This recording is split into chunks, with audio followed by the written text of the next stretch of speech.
Welcome back to my channel. இன்னைக்கு இந்த வீடியோவில் என்ன பார்க்க போகிறோன்னா பிஜிடிஆர்பிக்கான காமர்ஸ் யூனிட் 1ல் பிஸ்னஸ் ஆர்கனைசேஷன் மேனேஜ்மெண்ட் பற்றி ஃபுல் எக்ஸ்பிளனேஷனோட பார்க்க போகிறோம். இங்கிலீஷ் ப்ளஸ் தமிழ் எக்ஸ்பிளனேஷனோட பார்க்க போகிறோம். ஃபர்ஸ்ட் யூனிட் பார்த்தீங்கன்னா business meaning and characteristics. So business அப்படின்னா என்ன ஃபஸ்ட்டு நமக்கு அது தெரிஞ்சிருக்கணும். Any lawful activity done continuously with the intention of earning profit. So வணிகம் அப்படிங்கிறது லாப நோக்கத்தோட நமக்கு ஒரு சீராக நம்ம மேற்கொள்ளக்கூடிய ஒரு சட்டப்படி அனுமதிக்கப்பட்ட பொருளாதார நடவடிக்கை. ஸோ ஒரு பிஸ்னஸ் அப்படின்னா லாஃபுல்லாக இருக்கணும், அதே மாதிரி கண்டினியூஸாக இருக்கணும், அதே மாதிரி அதோட இன்டென்ஷன் ப்ராஃபிட் ஏர்னிங்ஸாக இருக்கணும். ஸோ இதுதான் பிஸ்னஸ். சரிங்களா? இது உங்களுக்கு கண்டிப்பாக தெரிஞ்சிருக்கும். அடுத்தது பார்த்தீங்கன்னா இதோட கீ கேரக்டரிஸ்டிக்ஸ், முக்கிய அம்சங்கள் என்னன்னா ப்ராஃபிட் மோட்டிவ், கண்டினியூட்டி, அதே மாதிரி legal activity, risk and uncertainty and production and exchange. So லாப நோக்கம் இருக்கணும், கண்டினியூட்டிவாகவும் இருக்கணும், அதாவது நம்மளோட கன்சிஸ்டன்சி வந்து நமக்கு தொடர்ச்சியாக இருக்கணும். லீகல் ஆக்டிவிட்டி அது சட்டப்பூர்வமாக இருக்கணும். ரிஸ்க் அண்ட் அன்சர்டினிட்டி அதாவது அபாயமும் நிச்சயமற்றதாக இருக்கணும் அப்படின்னு சொல்லியிருக்காங்க. அதே மாதிரி ப்ரொடக்ஷன் அண்ட் எக்ஸ்சேஞ்ச் நம்ம உற்பத்தி செஞ்சு அதை பரிமாற்றம் செய்யக்கூடியதாக இருக்கணும். ஸோ இதுதான் வந்து கீ கேரக்டரிஸ்டிக்ஸ், முக்கிய அம்சங்கள் இது. அடுத்தது டிவிஷன் ஆஃப் பிஸ்னஸ். ஸோ அடுத்து அதில் என்னெல்லாம் இருக்குது அப்படின்னா இண்டஸ்ட்ரி, காமர்ஸ், ட்ரேட். ஸோ இது மூணுமே நம்ம படிச்சிருப்போம். 12th புக்கில் கூட உங்களுக்கு இது இருக்குது. ஸோ உங்களுக்கு ஈஸியாக உங்களுக்கு வந்து அதில் வேணும்னா நீங்கள் படிச்சுக்கலாம். நான் அதை வந்து உங்களுக்கு காமிக்கிறேன் பாருங்கள். ஸோ இப்போ பார்த்தீங்கன்னா இதை நம்ம இதிலேயே தெரிஞ்சுக்கலாம். அதுக்கப்புறம் நம்ம புக்கில் வந்து நம்ம வந்து அப்படியே ப்ரிப்பேர் பண்ணிக்கலாம். ஸோ இண்டஸ்ட்ரினா என்னெல்லாம் இருக்கும்? இண்டஸ்ட்ரி மீன்ஸ் ஒரு தொழில் செய்கிற ஒரு தொழிற்சாலை. சரிங்களா? ஸோ அதில் வந்து ப்ரொடக்ஷன் ஆஃப் கூட்ஸ், பொருளை உற்பத்தி செய்கிறோம். அது எக்ஸாம்பிள் டெக்ஸ்டைல் மார்க்கெட், அதாவது நூலாலை கூட வச்சுக்கலாம். ஸோ அடுத்தது காமர்ஸ்னால் என்ன? Activity helping trade.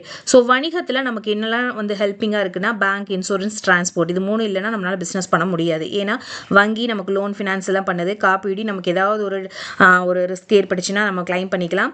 போக்குவரத்து டிரான்ஸ்போர்ட் நமக்கு என்ன ஆகும், நம்ம எங்காவது கூட்ஸை வந்து எக்ஸ்சேஞ்ச் பண்ணணும்னா கண்டிப்பாக டிரான்ஸ்போர்ட் தேவைப்படும். ஸோ வணிகத்துக்கு நமக்கு ரொம்ப உதவியாக இருக்கக்கூடியது பேங்க், இன்சூரன்ஸ், டிரான்ஸ்போர்ட். இது ரெண்டுமே, இது மூணுமே நமக்கு ரொம்ப important. Next trade. Trade means வர்த்தகம், buying and selling of goods.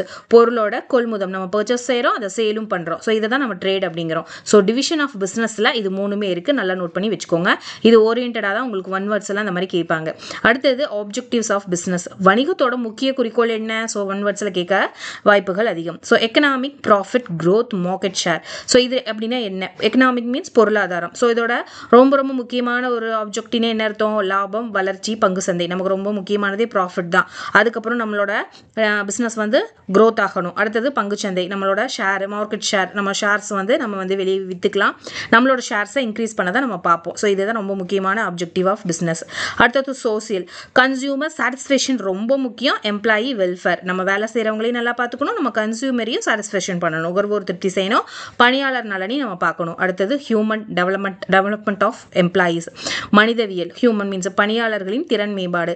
So நம்மக்கிட்ட வேலை செய்யக்கூடிய எம்ப்ளாயீஸை அவங்கள டெவலப் பண்ணணும். ஸோ நம்ம வந்து அவங்கள அடிமையாட்டம் நடத்தாமல் அவங்களுக்கு தேவையான வெல்ஃபேர்லாம் நம்ம செஞ்சு கொடுத்தோம்னா அவங்களும் டெவலப் ஆவாங்க. ஸோ ஒரு பிஸ்னஸ் நடத்துகிறோன்னா நம்ம மட்டும் க்ரோ ஆகாமல் நம்மளை டிபெண்ட் பண்ணியிருக்கக்கூடிய எம்ப்ளாய்மெண்ட்டையும் நம்ம வந்து அதிகமாக அவங்கள வந்து நம்ம வந்து இன்க்ரீஸ், அதாவது அவங்களோட டேலண்ட்டை வந்து நம்ம என்ஹான்ஸ் பண்ணி கொடுக்கணும்னு சொல்லியிருக்காங்க. அதே மாதிரி national economic development of the nation, தேசியம், அதாவது நாட்டின் பொருளாதாரம் ரொம்ப ரொம்ப முக்கியம். முன்னேற்றம் அடைய செய்கிற மாதிரி தான் நம்மளோட பிஸ்னஸ் இருக்கணும் அப்படின்னு சொல்லியிருக்காங்க. ஸோ இதுதான் பிஸ்னஸோட ஆப்ஜெக்டிவ்ஸ். ஸோ பேசிக்கான ஆப்ஜெக்டிவ்ஸ் இதுதான். சரிங்களா?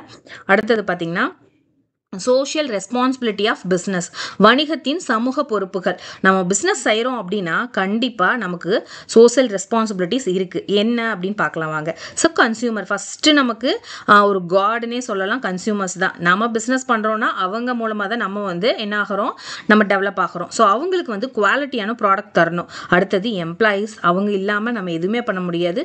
ஃபேர் வேஜஸ், அவங்களுக்கு வந்து நல்ல ஒரு கூலி தரணும். அதே மாதிரி கவர்மெண்ட் ரொம்ப ரொம்ப முக்கியம். டேக்ஸ் கம்ப்ளைண்ட்ஸ் இல்லாமல் நம்ம டேக்ஸ் என்ன கட்டணுமோ நமக்கு வர வேண்டிய ஏர்னிங்ஸ் கரெக்டாக வந்துருச்சுன்னா அதுக்கு தகுந்த மாதிரி டேக்ஸை நம்ம கட்டிடணும். சொசைட்டி, பொல்யூஷன் கண்ட்ரோல், நம்ம பெரிய லெவலில் ஏதாவது இண்டஸ்ட்ரி வரணும்னா நம்ம அவுட்டர் ஏரியாவில் போய் ஏதாவது நம்ம பண்ணிக்கலே தவிர நம்மளோட நேச்சுரலுக்காக அதாவது என்ன சொல்கிறது, இயற்கைக்கு சீற்றம் தர மாதிரி எதுவுமே நம்ம நடந்துக்கக்கூடாது. பொல்யூஷன் கண்ட்ரோலை நம்ம தான் பார்த்துக்கணும். அதே மாதிரி இன்வெஸ்டர்ஸ், ரிட்டர்ன் ஆஃப் இன்வெஸ்ட்மெண்ட்.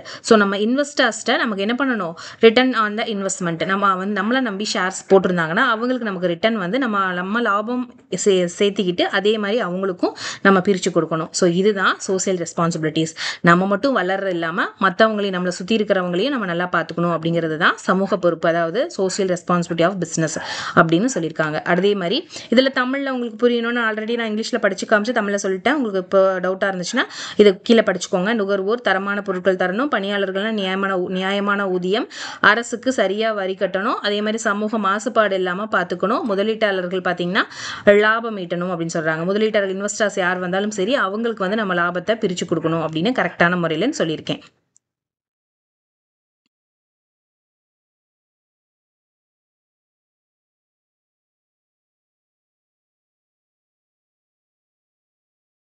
அடுத்தது business ethics.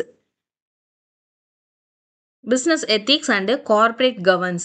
Ethics means so நல்லாவே தெரியும் ஒழுக்கம். ஸோ வணிகத்தோட ஒழுக்கம்னு இருக்குது சரிங்களா. Moral principle guiding business decisions. தொழில் நெறி வழிகாட்டும் ஒழுக்க நெறிகள். ஸோ வந்து தொழில் எப்படி பண்ணணுமோ அந்த மாதிரி ஒரு பிரின்சிபலோட பண்ணணும், கைட்லைனோட பண்ணணும் அப்படின்னு சொல்லியிருக்காங்க. Corporate governance. So system by which companies are directed and controlled. So வந்து பொறுப்பு நிறுவனங்கள் எவ்வாறு வழிநடத்தப்படுகின்றன என்பதை குறிக்கும் அமைப்பு.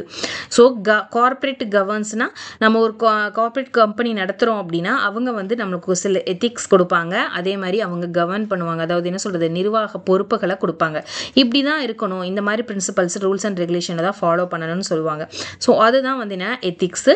அதே மாதிரி கார்பரேட் கவர்னன்ஸ் பொறுப்பு நிர்வாகமும் நமக்கு கொடுப்பாங்க. அதை கண்ட்ரோல் அந்த கம்பெனிஸை கண்ட்ரோல் பண்ணி அவங்களோட பிரின்சிபல்ஸ் எல்லாம் ஃபாலோ பண்ண சொல்லுவாங்க. ஸோ இதுதான். நெக்ஸ்ட் வந்து பார்த்தீங்கன்னா எவாலுவேஷன் ஆஃப் பிஸ்னஸ், வணிக வளர்ச்சி வரலாறு. ஸோ எப்படி வந்து ஃபர்ஸ்ட் வணிகம் வந்துச்சுன்னு நம்ம 11th ஸ்டாண்டர்ட் காமர்ஸ் ஃபர்ஸ்ட் லெசன்லேயே பார்த்துருப்போம். Barter system. So money economy, industrial economy, digital economy. First barter, அதுக்கப்புறம் money economy, industrial economy, digital economy லைனாக இந்த மாதிரி தான் வந்தது. பரிமாற்றம் ஃபர்ஸ்ட் வந்து ட்ரான்ஸ்ஃபர் பண்ணிட்டாங்க. குட்ஸ் வந்து என்ன பண்ணாங்க ட்ரான்ஸ்ஃபர் பண்ணிக்கிட்டாங்க. அதாவது பிஃபோர் இன்வென்ஷன் மணி பார்டர் சிஸ்டம் தான் யூஸ் பண்ணோம். அதே மாதிரி மணி எக்கனாமி மீன்ஸ் அப்புறம் நமக்கு பணச்சமூகம் வந்தது, அதுக்கப்புறம் வந்து இண்டஸ்ட்ரியல் எக்கனாமி தொழிற்சாலை சமூகம் வந்தது, அதுக்கப்புறம் டிஜிட்டல் லெவலில் உங்களுக்கு டிரான்சாக்ஷன் நடந்தது. ஸோ இதுதான் வந்து வணிக வளர்ச்சியோட ஹிஸ்ட்ரி. அதே மாதிரி ஃபார்ம்ஸ் ஆஃப் பிஸ்னஸ் ஆர்கனைசேஷன் பார்த்தீங்கன்னா உங்களுக்கு வணிக அமைப்புகள், சோல் ப்ரொப்ரைட்டர்ஷிப் தனி உரிமையாளர், ஹிந்து அன்டிவைடட் ஃபேமிலி, ஹஃப்னு சொல்லுவோம் இல்லையா இந்து குடும்பம், பார்ட்னர்ஷிப் ஃபோம் கூட்டாளி நிறுவனம், லிமிடெட் லைபிலிட்டி பார்ட்னர்ஷிப் LLB, அதே மாதிரி ஜாயிண்ட் ஸ்டாக் கம்பெனி கூட்டு பங்கு நிறுவனம், கோஆபரேட் சொசைட்டி கூட்டுறவு சங்கம், கவர்மெண்ட் என்டர்பிரைசஸ் அரசு நிறுவனங்கள். ஸோ இதெல்லாமே வணிக அமைப்புகள் இருக்குது சரிங்களா. ஸோ பிஸ்னஸ் ஆர்கனைசேஷன் இருக்கும்.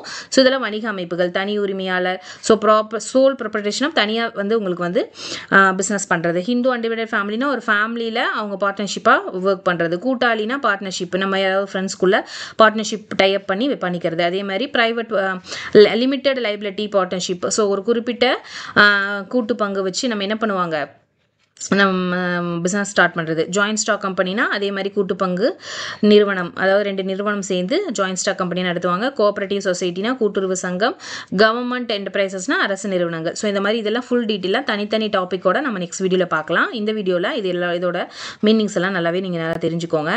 அடுத்தது பார்த்தீங்கன்னா பிளான்ட் லொக்கேஷன், தொழிற்சாலை அமைவிடம். ஸோ இதெல்லாம் என்னென்னா factors, raw materials, market, labour, transport, power அம்சங்கள். அதாவது ஃபேக்டர்ஸ் இது என்ன அப்படின்னு பார்த்தீங்கன்னா மூலப்பொருட்கள், நம்மளோட ரா மெட்டீரியல்ஸ், சந்தை அருகாமை எங்கே இருக்குது, அதாவது உங்களோட மார்க்கெட் எங்கே இருக்குது, அதே மாதிரி வேலைத்திறன், லேபர்ஸ் எப்படி இருக்காங்க, போக்குவரத்து, பவர் மீன்ஸ் கரண்ட், இதெல்லாமே வந்து எங்கே இருக்குது. இதுதான் வந்து பிளான்ட் லொக்கேஷன், தொழிற்சாலையோட அமைவிடம் ரொம்ப முக்கியம். ஸோ இதெல்லாமே நமக்கு ஃபர்ஸ்ட் யூனிட்ல கவர் ஆயிருக்கு, அதனால தான் இதெல்லாம் நான் சொல்லிட்டு இருக்கேன், நோட் பண்ணி வச்சுக்கோங்க. ஸோ வீடியோஸ் பார்க்கும்போதே நீங்கள் வந்து பென் அண்ட் பென்சில் எடுத்து ஏதாவது ஒன்று நோட் புக் எடுத்து ஃபர்ஸ்ட் யூனிட்னு போட்டு எழுதி வச்சுக்கோங்க, அப்போ உங்களுக்கு ரொம்ப ஈஸியாக இருக்கும். அடுத்தது பார்த்தீங்கன்னா பிஸ்னஸ் காம்பினேஷன், வணிக சங்கமங்கள் அப்படின்னு சொல்லியிருக்காங்க. Horizontal, vertical and circular. அடுத்தது கன்க்ளோமேட்டர் காம்பினேஷன்ஸ், அதாவது ஒரே நிலைப்படியாக சுற்றுவகை பல்துறை சங்கமங்கள் அப்படின்னு சொல்லியிருக்காங்க. அட்வான்டேஜஸ் பார்த்தீங்கன்னா economic of scale, reduce competition. So அதோட நன்மை என்னென்னு பார்த்தீங்கன்னா செலவு குறைப்பு, போட்டி குறைப்பு. ஸோ இதெல்லாமே வந்து உங்களுக்கு வந்து எப்படி வந்து அதை டிசைன் பண்ணுறது, பிளானிங் பண்ணுவாங்க இல்லையா, வணிக சங்கமங்கள் அப்படின்னு சொல்கிறாங்க. ஸோ அந்த பிளானிங்கை தான் சொல்லியிருக்காங்க. அடுத்தது வந்து 10 வந்து பார்த்தீங்கன்னா micro small and medium enterprises, சிறு நடுத்தர நிறுவனங்கள். ஸோ இதுவுமே வந்து நம்ம 12th படிச்சிருப்போம். So classification based on investment and turn over, முதலீடு மற்றும் வருவாயின் அடிப்படையில் வகைப்படுத்துதல். ஸோ கொஞ்சமாக இன்வெஸ்ட் பண்ணி ஒரு சின்னதாக ஒரு நிறுவனம் நடத்துகிறாங்க இல்லையா, small, micro and medium enterprises. முக்கியத்துவம் இதில் பார்த்தீங்கன்னா வேலைவாய்ப்பு, நிறைய பேருக்கு இதில் வேலைவாய்ப்பு உருவாக்கலாம். பிராந்திய வளர்ச்சி, ஸோ நம்மளோட ரீஜனல் டெவலப் ஆகும். ஸோ அதுக்காக தான் இந்த சின்ன சின்ன வணிகங்கள் அதை அப்படின்னு சொல்லியிருக்காங்க. இது நம்ம டீட்டெயில்டாக 12th படிச்சிருப்போம், 12th புக்கில் பார்க்கலாம். அடுத்தது self help group, SHS. So இதெல்லாம் நம்ம பார்த்துருப்போம். சுய உதவி குழுக்கள், small voluntary groups for mutual financial help, பண உதவி வழங்குதல், சிறிய குழு, empowerment of rural woman. So கிராமப்புற பெண்களுக்காகவே செல்ஃப் ஹெல்ப் குரூப்ஸ் அப்படின்னு சொல்லிட்டு நமக்கு ஃபினான்ஸ் எல்லாம் வந்து லோன் பண்ணி கொடுத்துட்ருக்காங்க பிஸ்னஸ் பண்ணுறதுக்கு. எதுக்காகனா பெண்களோட முன்னேற்ற உதவிக்காக அப்படின்னு சொல்லியிருக்காங்க. ஸோ இதெல்லாம் நம்ம 12th புக்கில் படிச்சிருப்போம், அது நம்ம டீட்டெயிலாக அப்புறம் பார்க்கலாம். அடுத்தது பார்த்தீங்கன்னா மேனேஜ்மெண்ட்.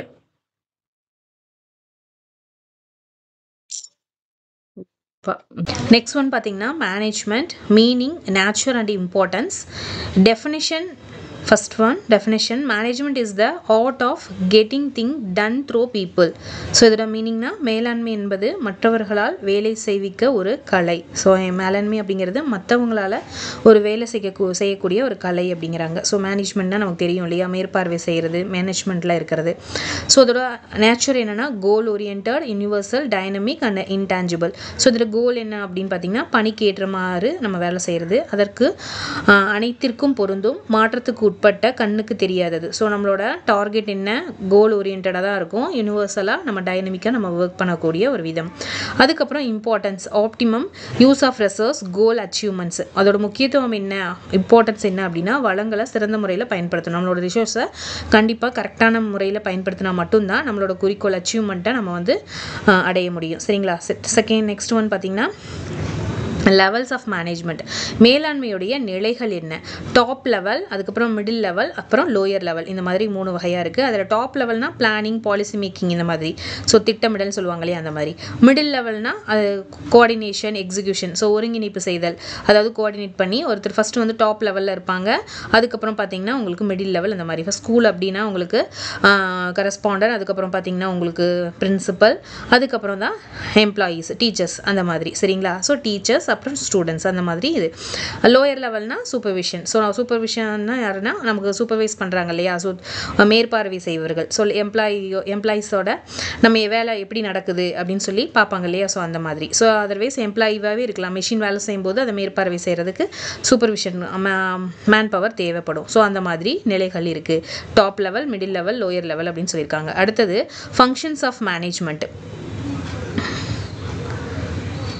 இதில் பார்த்தீங்கன்னா மேனேஜ்மெண்ட்டில் என்னெல்லாம் ஃபங்க்ஷன்னா ஃபஸ்ட்டு பிளான் பண்ணணும், அதுக்கப்புறம் ஆர்கனைசேஷன், ஸ்டாஃபிங், டைரக்டிங், கண்ட்ரோலிங். ஒரு பிஸ்னஸ் அப்படின்னா ஃபஸ்ட்டு அந்த பிஸ்னஸ் எப்படி ரன் பண்ணணும்னு நம்ம திட்டமிடணும், அதாவது பிளான் பண்ணணும்.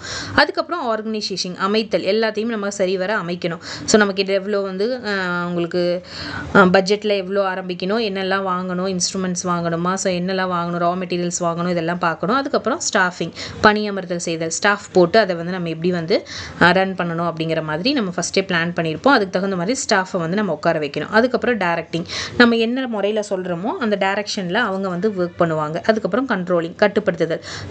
இதுதான் அதாவது ரெஸ்ட்ரிக்ஷனோட வேலை செய்ய சொல்லணும். இதான் பண்ணணும், இது பண்ணக்கூடாதுங்கிற மாதிரி பண்ணி நம்ம வந்து நம்ம பிஸ்னஸை கொண்டு போகலாம்.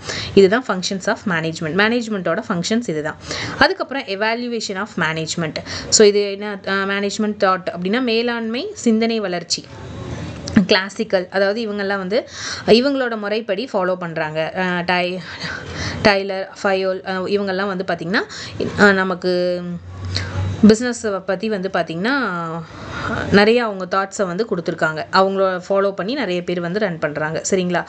ஸோ அதுக்கப்புறம் பார்த்திங்கன்னா மாடர்ன் சிஸ்டம் அண்டு அவங்களுக்கு கண்டென்ஜென்சி அண்டு குவான்டிடேட்டிவ் அப்ரோச். ஸோ இந்த மாதிரி என்ன சொல்கிறது, ஒரு இந்த அளவுக்கு பர்ஃபெக்ஷனாக செய்யணும், சிஸ்டம்ஸ்னு இந்த மாதிரி இருக்குது, சிஸ்டமேட்டிக்காக இந்த மாதிரி செய்யணும், ஹியூமன் ரிலேஷன்ஸ் இந்த மாதிரிலாம் நிறைய வந்து நியோ கிளாசிக்கல் மாடர்ன் இந்த மாதிரி இவங்க ரைட்டர்ஸ் எல்லாமே அவங்க தாட்ஸை வந்து கொடுத்துருக்காங்க.